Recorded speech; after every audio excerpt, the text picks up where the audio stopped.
So someone said, for those of us who are just joining, once again, go to the link in my bio, ocasio-cortez.com/save Medicaid. In the next 72-ish hours, maybe to 80-ish hours, by around Wednesday, or Tuesday at midnight, between Tuesday and Wednesday. Up until then, I'd say, call, type in your zip code, see if you're represented by an Energy and Commerce Committee member, and give them that call. There's a call script. That's what we want you to do.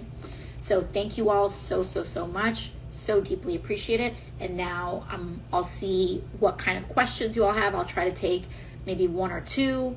But I want to thank you so much. Someone said, my husband and I were volunteers and I got to meet you in Salt Lake City. Thank you so much for volunteering on the tour. Salt Lake City was amazing. A lot of what has been happening on this tour has been really, really incredible. We are in the heart, yes, we went to Denver. Yes, we went to Los Angeles, but many of these stops have been in the heart of very Republican districts. And I want to say that there is something as horrifying as what we see, happening out of this administration. There is something very powerful happening among people across the country. The people who are showing up to our rallies are not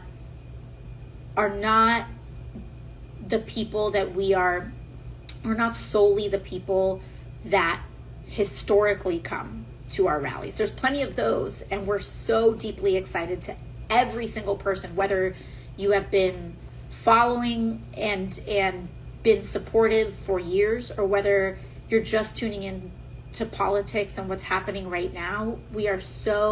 I know that Senator Sanders and I are so deeply grateful to every single person who's been showing up in this moment and coming together in community to our rallies. However, some of the exciting things that we're seeing, like for example in Las Vegas, a lot of people showing up to these things are showing up to their first ever political engagement. And so we are in a moment where things are dramatically aligning. There are a lot of Republicans that are coming to these rallies in a positive way. There are a lot of independents that are coming to these rallies, people with no party affiliation. There are a lot of people who are showing up for the first time.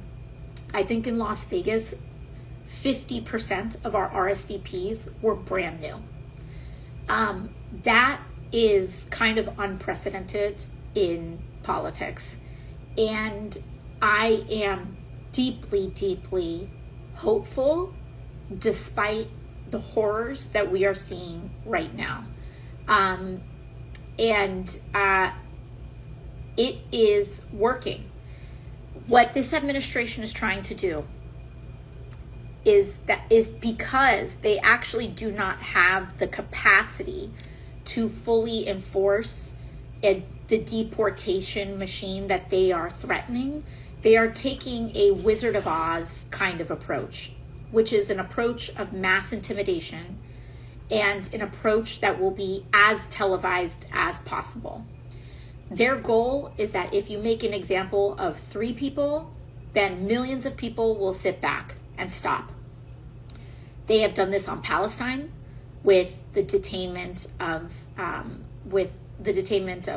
Mohsen, and I apologize if I'm saying last names incorrectly, Mohsen Maudawi, I think, but with Mohsen, Rumeysa, and Mahmoud Khalil, they detained 3 Palestinian or Palestinian rights advocates in an attempt to silence and politically silence free speech of anyone across the board, and in order to create a chilling effect. But 2 out of 3 of those individuals have been ordered to be released. And our goal is to make sure that Mahmoud is also able to be released back to his family as well. But that's just one example. They arrested Mayor Baraka of Newark yesterday because ICE does not, there is a dispute over, a lot of people don't know, like the reason that this altercation even happened is because that facility, I don't even believe has a certificate, has not even been given a certificate of occupancy by the city of Newark yet. And so there's a dispute, I believe, over whether that facility even has the proper clearances to even open or operate. And mind you, a lot of these facilities, ICE facilities, are being run by private prison companies. These are private prison companies, for-profit corporations. And that is the reason why the conditions in a lot of these detention facilities are so horrible. It's not because of some any sort of federal law. It's the opposite. It's because the Trump administration is funneling money to private prison companies. And in order for them to maximize their profits, they are not feeding people properly. They are not getting people proper health care and medical care. And they are doing things with maximum brutality possible because they are, in part, because this is a massive donor giveaway for private prison corporations. So understand that that is what is happening here. Those private prison companies, the two largest private prison companies that are benefiting the Trump administration, because they're also giving kickbacks to the campaigns over here, are Core Civic and Geo Group. And a lot of them, many private prison companies are traded on, are publicly traded companies. You can literally look up the stock prices for Geo Group and Core Civic and look at their stock prices since the election. This is what it's all about. This right here is what it's all about.